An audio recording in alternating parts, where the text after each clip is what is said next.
Workout या फिर अगर हम लोग बात करें नए नॉलेज के सेशन के लिए, आप सभी लोग यहाँ पर जो इकट्ठा हुए हैं, आज हम लोग फिर से आज हम लोग बहुत सारी चीज़ें आज हम लोग सीखने की कोशिश करेंगे, जानने की कोशिश करेंगे। क्योंकि पिछले जितने भी जो समय अभी हम लोगों का जो बीत चुका है, आई थिंक सो हम सभी लोगों ने बहुत सारी चीज़ें यहाँ पर सीखी है, बहुत सारी चीज़ें हम सब लोगों ने यहाँ पर जानी है और जिसकी वजह से हम सब लोग एक हेल्दी लाइफ़स्टाइल की तरफ में कन्वर्ट होने में हम सभी लोगों की काफ़ी ज़्यादा मदद हुई है। तो आज हम लोग फिर से हमारी इस हेल्दी मॉर्निंग की हम लोग शुरुआत करते हैं, जहाँ पर आप सभी लोग यहाँ पर जमा हुए हैं।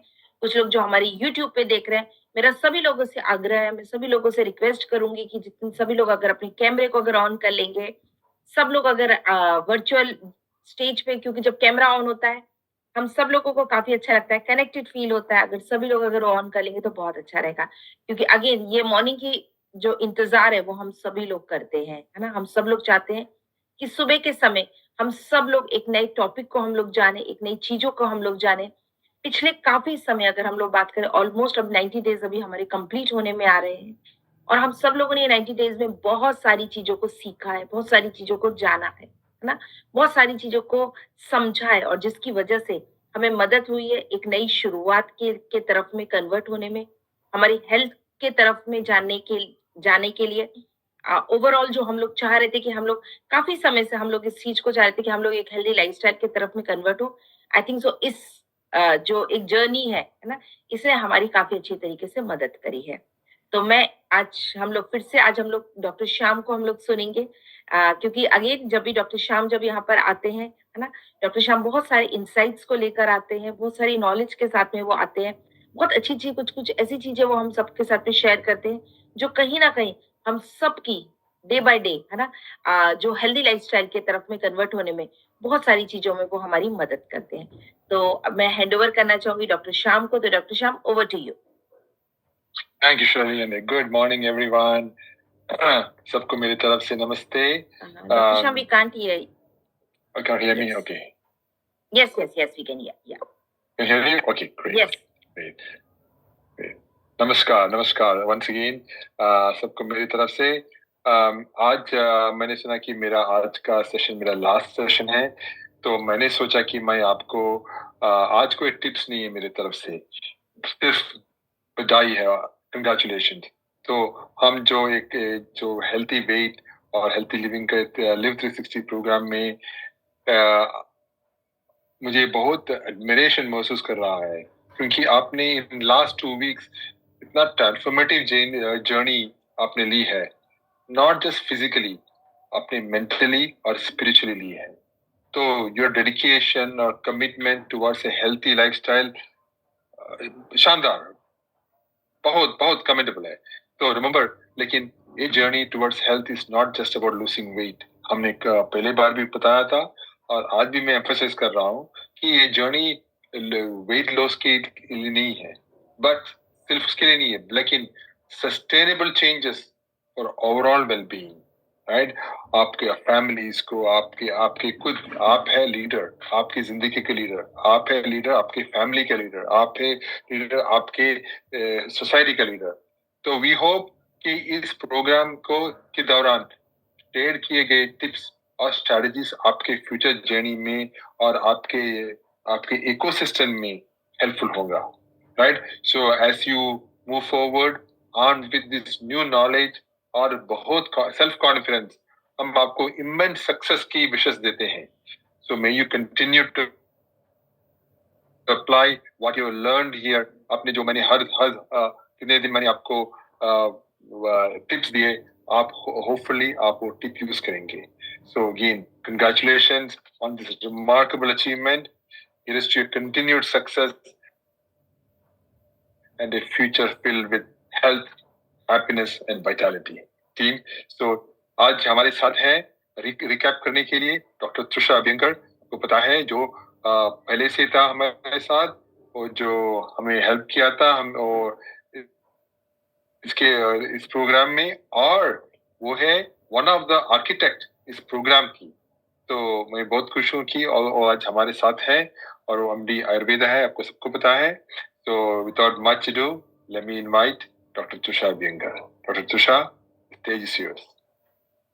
Thank you so much, Dr. Sham. A very good evening to you and very good morning to everyone. जैसे डॉक्टर श्याम ने बताया कि आज मैं एक्चुअली एक्साइटेड थी आज का डॉक्टर श्याम का टिप सुनने के लिए, लेकिन आज उन्होंने बहुत इम्पोर्टेंट बात ये बता दी है हमें कि आप सभी को बहुत बधाई कि आप ये जर्नी डे 1 से करते हुए गट रीसेट से स्टार्ट करते हुए एंड ऑफ द जर्नी में हम आए हैं। और आई एम वेरी हैप्पी कि आज मुझे आपका रिकैप का ये सेशन कंडक्ट करने के लिए मिला, क्योंकि ये मेरा भी एक लास्ट सेशन रहेगा आपके बैच के साथ में। तो बहुत खुशी है मुझे कि आपने आपका weight loss journey, weight management journey बहुत अच्छी तरीके से पूरा किया है।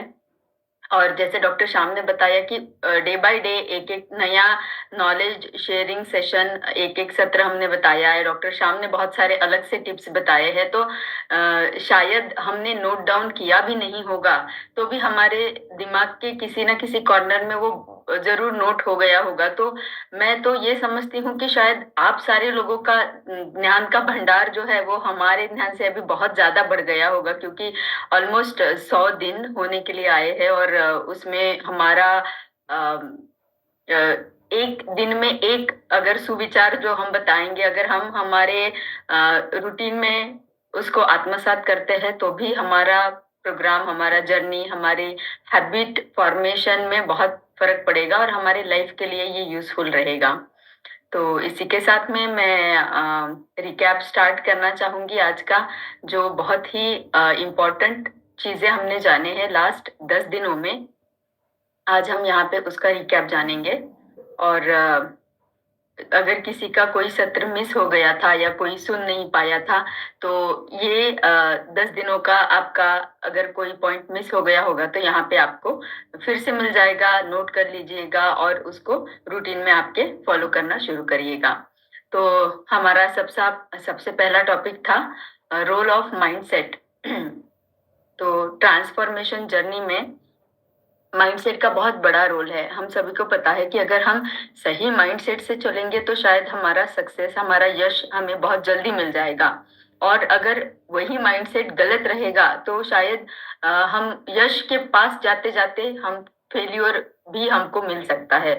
तो माइंडसेट एक बहुत ही इम्पोर्टेंट पार्ट है, जो हमें हमेशा याद रखना रहेगा। तो इस सत्र में हमने ये बताया था कि हमारी ये जो जर्नी है वेट मैनेजमेंट की, ये कोई मैराथन नहीं है कि मुझे 10 मिनट भागना है या 1 घंटा भागना है और मेरी जर्नी खत्म हो गई।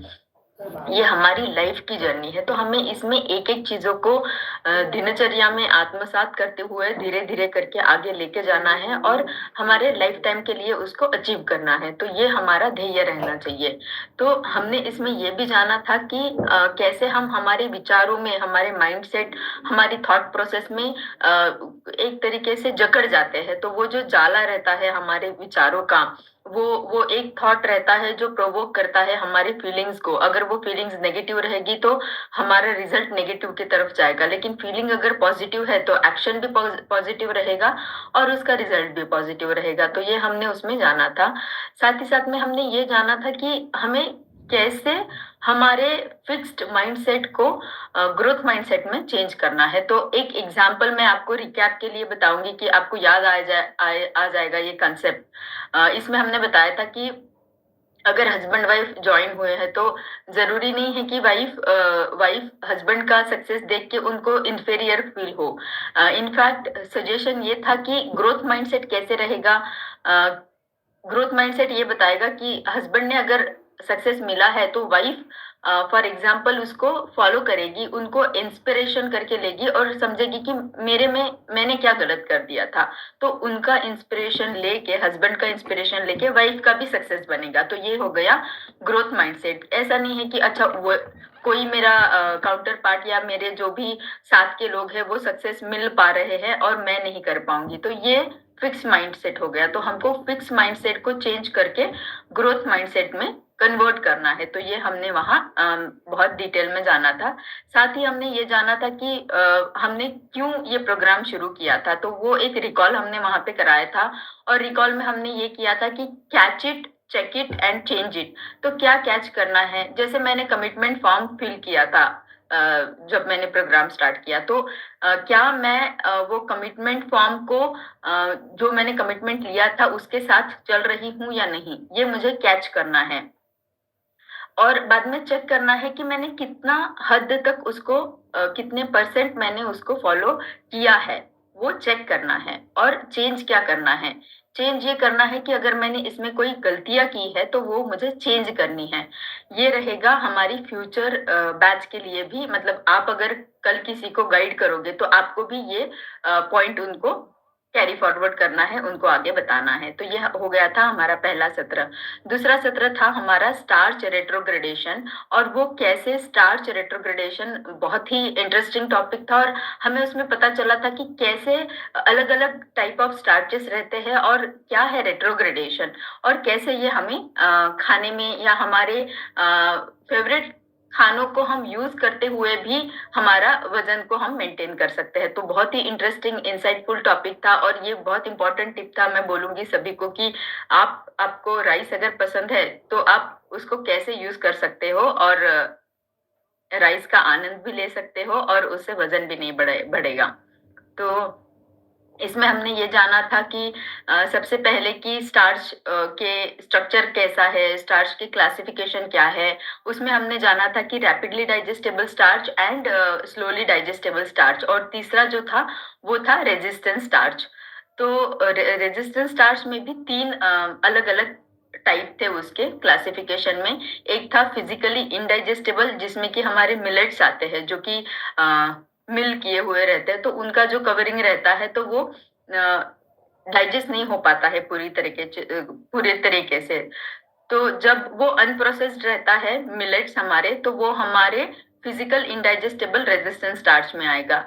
दूसरा है जो बिना पकाए हुए, जैसे पोटैटो है या दूसरे कोई चीजें हैं जो बिना पकाए हुए हैं, तो वो भी एक तरीके का रेजिस्टेंस स्टार्च रहेगा।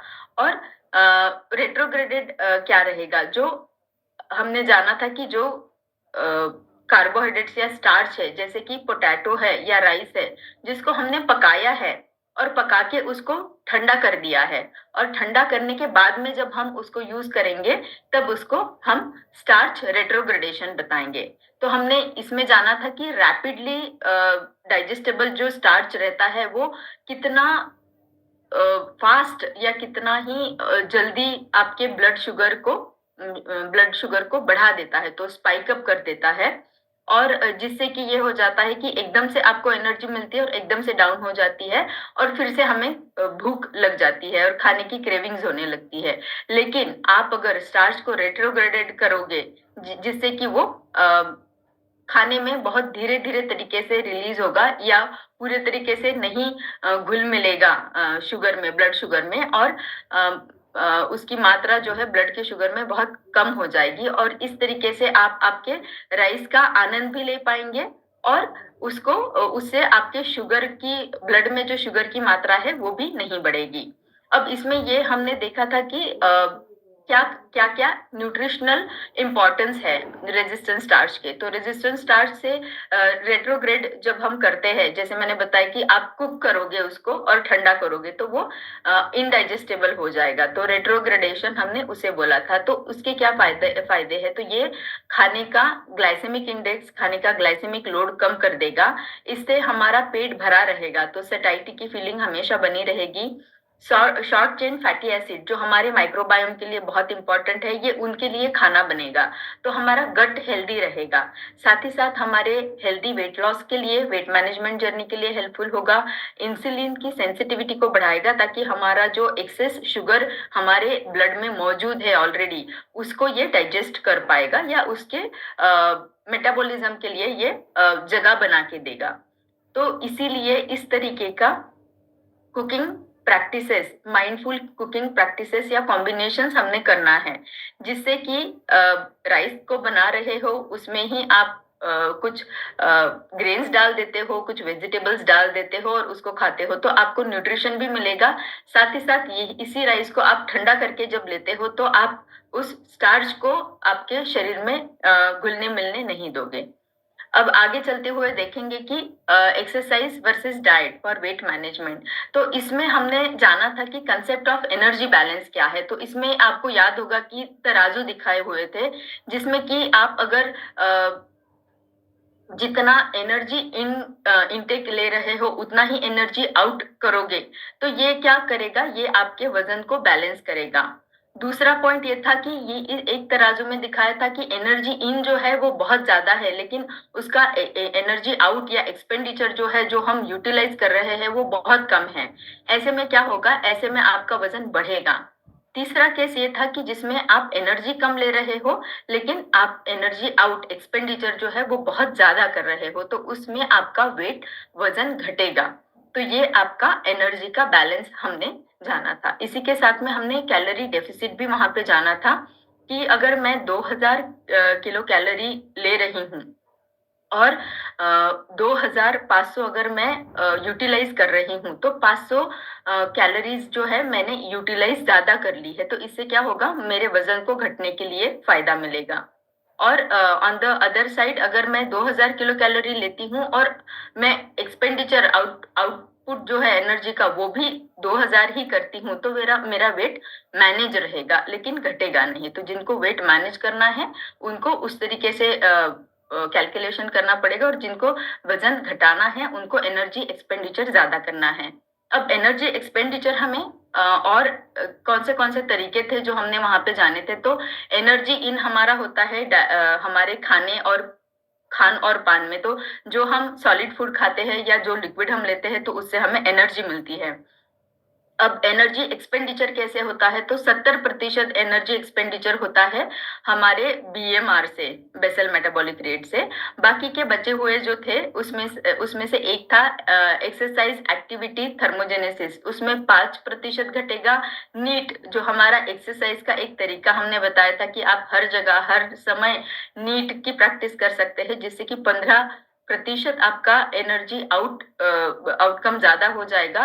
और थर्मिक इफेक्ट ऑफ फूड, तो खाने में ऐसी ऐसी चीजें ऐड करनी है जो थर्मिक इफेक्ट बढ़ाते हैं, उसका 10% एनर्जी आउटपुट बढ़ेगा। तो ये आप चीजों को जब आत्मसात करोगे तो आपका एनर्जी का आउटकम जो है, आउटपुट जो है वो ज्यादा रहेगा। साथ ही साथ हमने 80-20 का रूल जाना था। तो उसकी जनरल गाइडलाइंस हमने बताए थे कि एक कंसेप्शन है लोगों का, एक ऐसी अंडरस्टैंडिंग है लोगों की कि 80% अगर मैं खाने का ध्यान देता हूँ और 20% एक्सरसाइज कर लेता हूँ या अदर वे, तो मेरा बेस्ट प्रैक्टिस है और ये मेरा सक्सेस रहेगा वेट मैनेजमेंट के लिए।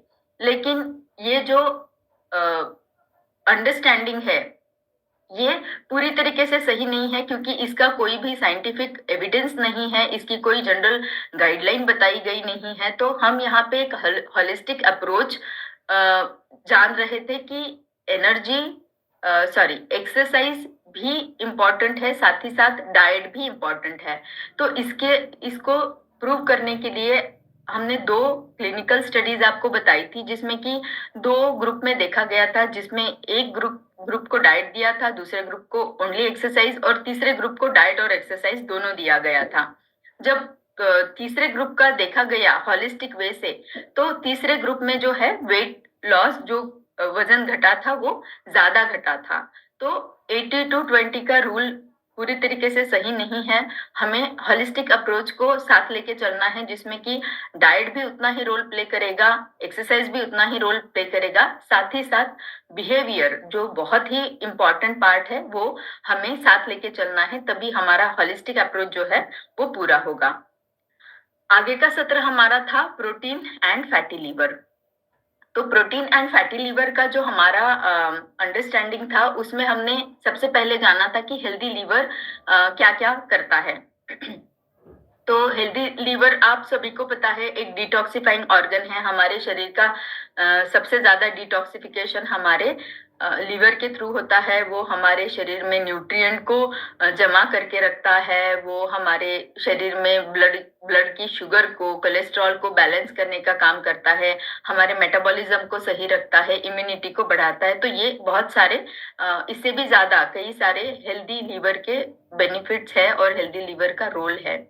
फैटी लीवर क्या होता है? तो फैटी लीवर 2 तरीके के हमने बताए थे कि जब एक्सेस ऑफ अल्कोहल अगर इंटेक होता है, तो उसके वजह से जो फैट डिपॉज़िट हो जाता है लीवर के सेल्स में, तो उसको हमने अल्कोहलिक फैटी लीवर बताया था। और दूसरा ये रहता है कि मेटाबॉलिक कंडीशन रहती है, उसमें इंसान अल्कोहल नहीं लेता रहता है, लेकिन शरीर में वज़न धीरे-धीरे बढ़ता रहता है या मेटाबॉलिक कंडीशन दूसरे होती रहती है, उसकी वजह से जो है लीवर के जो सेल्स है उसमें फैट का अक्यूमुलेशन होता रहता है, तो जमा होता रहता है फैट उनमें, तो उसको बोला हुआ था नॉन अल्कोहलिक फैटी लीवर। तो दोनों में आपको कॉज या कारण क्या है ये बहुत क्लियर है। एक में तो अल्कोहल सबसे इम्पोर्टेंट कॉज है, दूसरे में है कि इंसान अल्कोहल ना लेते हुए भी उनका जेनेटिक्स, उनका मेटाबॉलिज्म, उनका वजन, अगर वो ज्यादा वजन वाले हैं, ओबेज है, तो उनमें बहुत ज्यादा पॉसिबिलिटी रहती है कि उनको उनमें फैटी लीवर की संभावना बढ़ जाती है। जिनमें लिपिड की मात्रा ज्यादा रहती है, डायबिटिक की कंडीशन रहती है, तो उनमें ये चीजें देखने को मिलती है। तो ये क्यों होता है? ओबेसिटी का, वजन बढ़ने का और फैटी लीवर का क्या संबंध है? तो इसका संबंध ये बताया हुआ था कि जैसे जैसे धीरे धीरे वजन बढ़ता जाता है, जब हमारे शरीर के फैट को शरीर उपयोग नहीं कर पाता है, तो फैट कहाँ जाएगा? फैट शरीर में ही बना रहेगा। तो शरीर में बना रहने वाला फैट धीरे धीरे करके जब लीवर के थ्रू ब्लड से लीवर में पास ऑन होता रहता है, क्योंकि लीवर से वो फिल्टर होता जाता है, तब लीवर के सेल जो है वो फैट को पकड़ के फैट के सेल्स में उसको जमा करना शुरू कर देता है, क्योंकि लीवर को लगता है कि इसको हम बाद में उपयोग करेंगे, लेकिन वो टाइम नहीं आता है, क्योंकि शरीर कभी टाइम नहीं देता है एक्सेस ऑफ फैट को यूज करने के लिए। अब धीरे धीरे वजन बढ़ता जा रहा है और शरीर में जो है वो धीरे धीरे लीवर में फैट की मात्रा बढ़ती जा रही है। तो ऐसा होते होते एक टाइम ये आ जाता है कि जब बहुत ही ज्यादा ग्रेड 1, 2, 3 जो फैटी लीवर के ग्रेड बताए हैं, तो जैसे जैसे फैट उसमें ज्यादा ज्यादा बनता जाएगा लीवर में, वैसे वैसे लीवर को फैटी लीवर में कन्वर्ट हो जाएगा। अब इसमें ये देखा गया था कि बहुत सारे क्लिनिकल स्टडीज हमने उसमें दिखाए थे कि जिसमें देखा गया है कि जब प्रोटीन का प्लांट बेस्ड फूड का जब उपयोग किया गया, तो लीवर में ये जो फैट अक्यूमुलेशन है ये धीरे धीरे क्लियर होने लगा था। साथ ही साथ ये बहुत इंपॉर्टेंट फाइंडिंग थी कि प्लांट का खाना ही नहीं, प्लांट का प्रोटीन जो है वो बहुत ज्यादा फायदेमंद देखा गया है लीवर के इस कंडीशन में। जब उसको क्लिनिकल स्टडी में प्लांट प्रोटीन को कंपेयर किया गया एनिमल प्रोटीन के साथ में, तो ये बहुत ही इम्पोर्टेंट फाइंडिंग थी, आई ओपनिंग फाइंडिंग थी कि किस तरीके से जो प्लांट प्रोटीन है वो लीवर के अलग अलग एंजाइम्स के ऊपर और जो फैट मेटाबॉलिज्म के पाथवेज है लीवर के अंदर, उसके ऊपर प्लांट प्रोटीन का बहुत ही स्ट्रांग एक्शन रहता है, और उसके वजह से जो है धीरे धीरे करके फैटी लीवर की कंडीशन को, अगर वो पहले इनिशियल स्टेजेस में है, तो उसको हम धीरे धीरे करके रिवर्स कर सकते हैं। लेकिन इसमें एक मिथ भी था कि लोगों का अंडरस्टैंडिंग है कि प्रोटीन जो है वो लीवर के लिए सही नहीं है, लेकिन इसमें हमने ये मिथ भी क्लियर किया था कि जब प्रोटीन आप ले रहे हो मॉडरेट अमाउंट में और सजेस्टेड अमाउंट में, रिकमेंडेड अमाउंट में, एंड प्लांट प्रोटीन, तो उसका बहुत अच्छा और हेल्दी एक्शन देखा गया है लीवर के लिए। तो ये था हमारा प्रोटीन और फैटी लीवर का रिलेशनशिप, और कैसे प्रोटीन फैटी लीवर को हेल्प करता है, उसको कम करने के लिए हेल्प करता है, ये हमने देखा था। आगे चलते हुए हमने देखा था हार्ट और CoQ10। तो CoQ10 क्या है?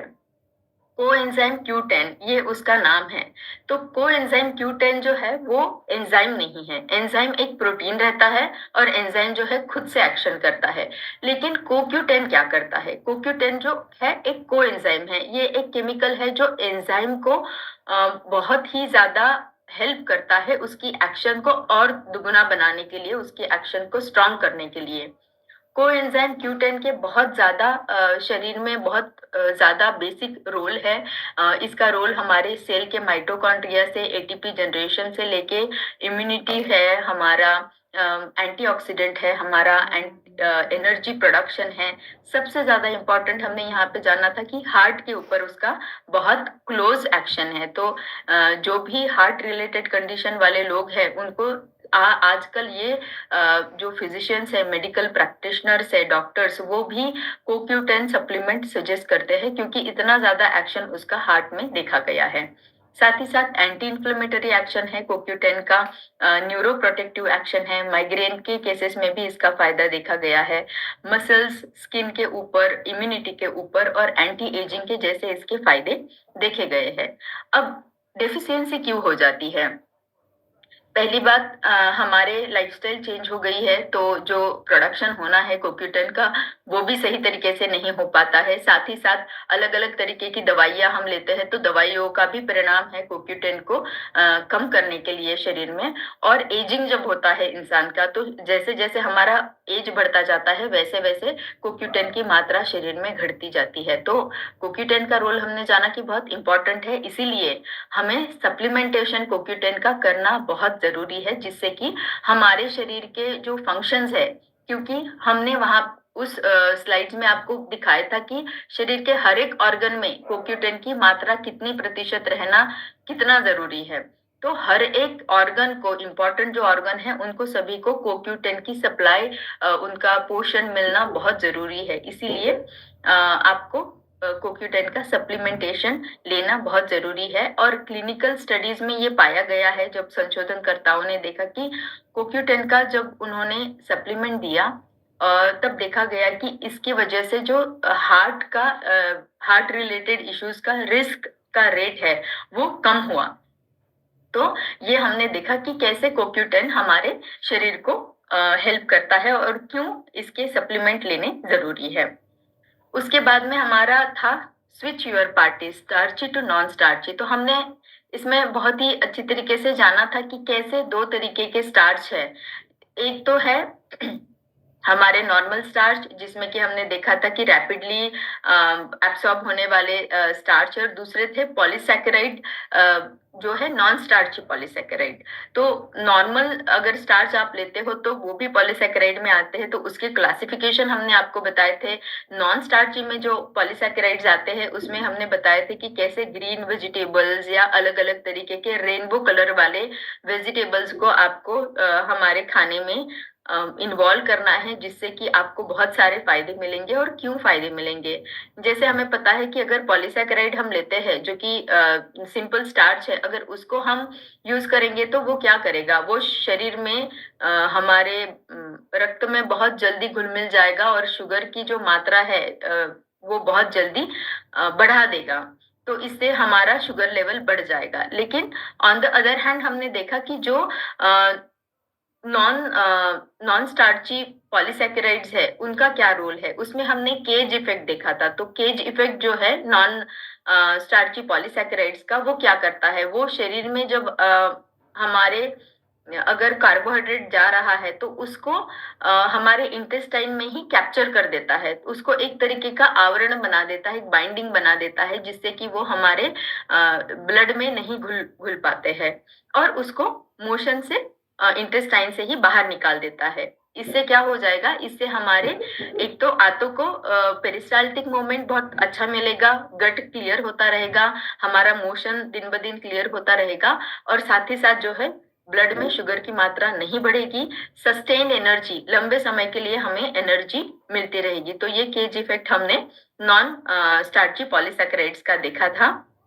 और क्लिनिकल स्टडीज देखी थी बहुत बड़े मात्रा में लोगों के ऊपर, जिसमें कि हमने देखा था कि किस तरीके से नॉन स्टार्ची पॉलीसैकेराइड्स को जब यूज किया गया, उसका उपयोग किया गया, तो उसका फायदा कोलेस्ट्रॉल में देखा गया था। HDL जो गुड कोलेस्ट्रॉल है वो बढ़ा था, लिपिड जो ट्राइग्लिसराइड्स है वो कम हुआ था, टोटल कोलेस्ट्रॉल कम हुआ था, साथ ही साथ सिस्टोलिक ब्लड प्रेशर और डायस्टोलिक ब्लड प्रेशर भी कम हुआ था। तो स्टार्ची जो है वो कैलोरी डेंस रहते हैं और नॉन स्टार्ची जो है वो न्यूट्रिएंट डेंस रहते हैं। तो हमें क्या करना है, हमें हमारे खाने में रेनबो कलर वाले वेजिटेबल्स को दिननित्य यूज करना है, उसका जो सर्विंग साइज है वो बढ़ाते जाना है।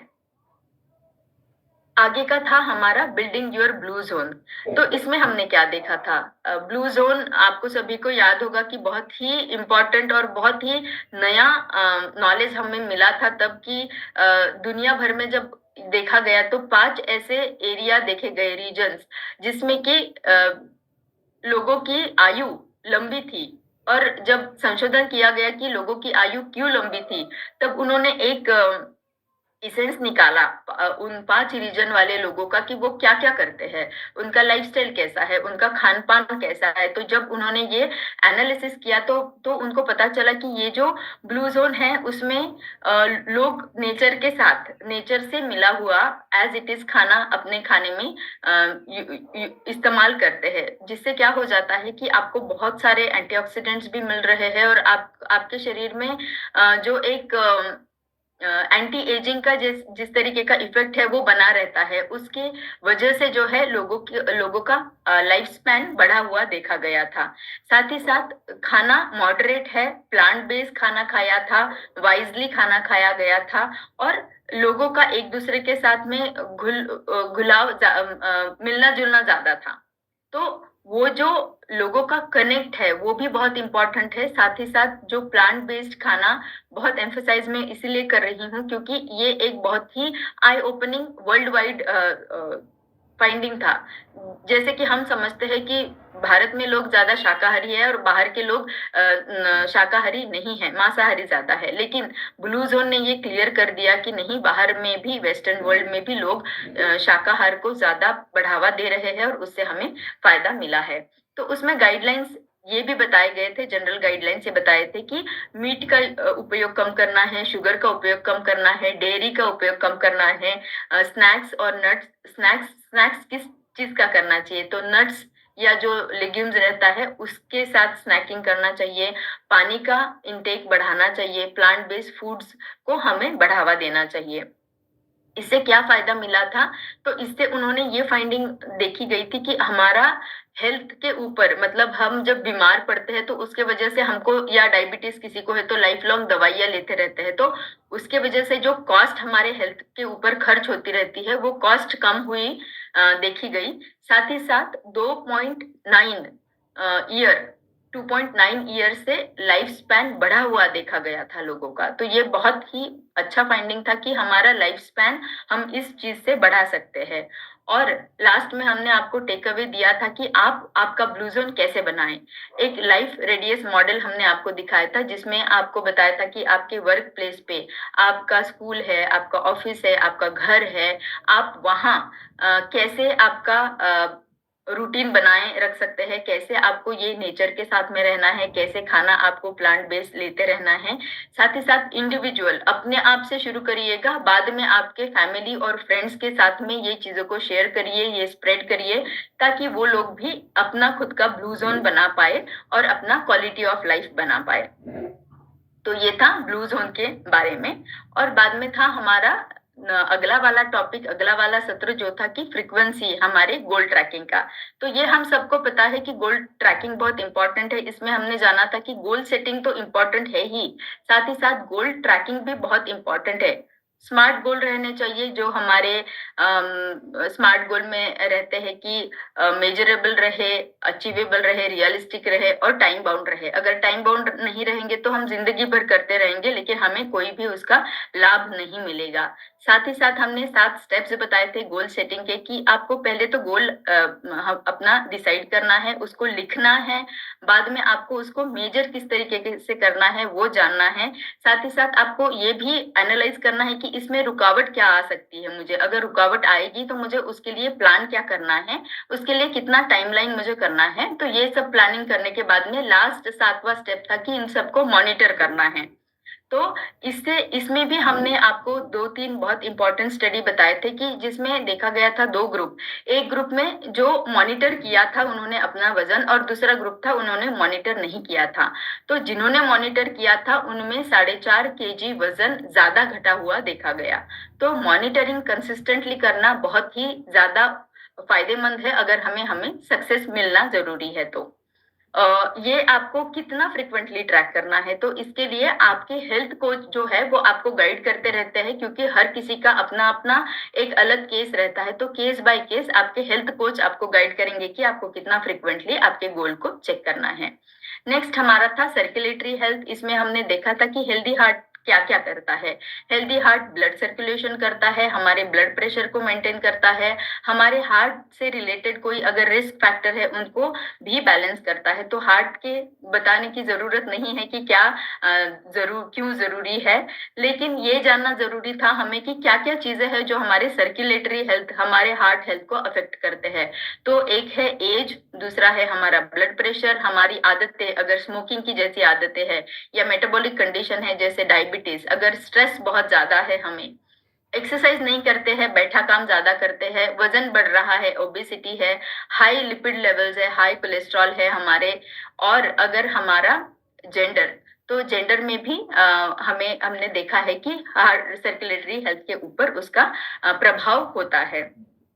साथ ही साथ हमने ये देखा कि ओबेसिटी का हार्ट के ऊपर, हमने देखा कि अगर थोड़ा भी वजन बढ़ जाता है तो हमारा बीपी चेंज हो जाता है। तो बहुत ही क्लियर कट उसका संबंध है कि अगर वजन बढ़ेगा, ओबेसिटी रहेगा, तो सर्कुलेटरी हेल्थ के ऊपर उसका बहुत ही बुरा प्रभाव पड़ेगा।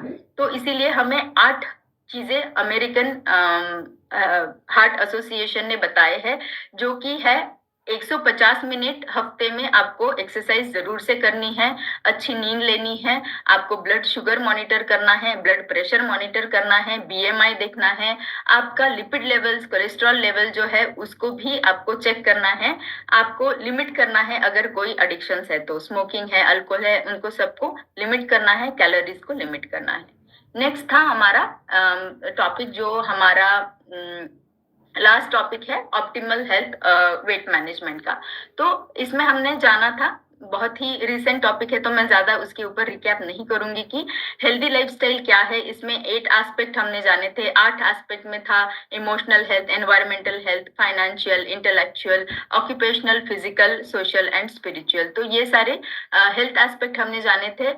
हमें हेल्दी क्यों बने रहना है, हमने जाना ब्लू जोन में जिस तरीके से कि क्वालिटी ऑफ लाइफ हमें अच्छी चाहिए, लंबी लाइफ, हमें आयु लंबी चाहिए, लेकिन अच्छी आयु चाहिए। तो हेल्थ स्पैन और लाइफ स्पैन बहुत जरूरी है, इसलिए हमें हेल्दी बने रहना है।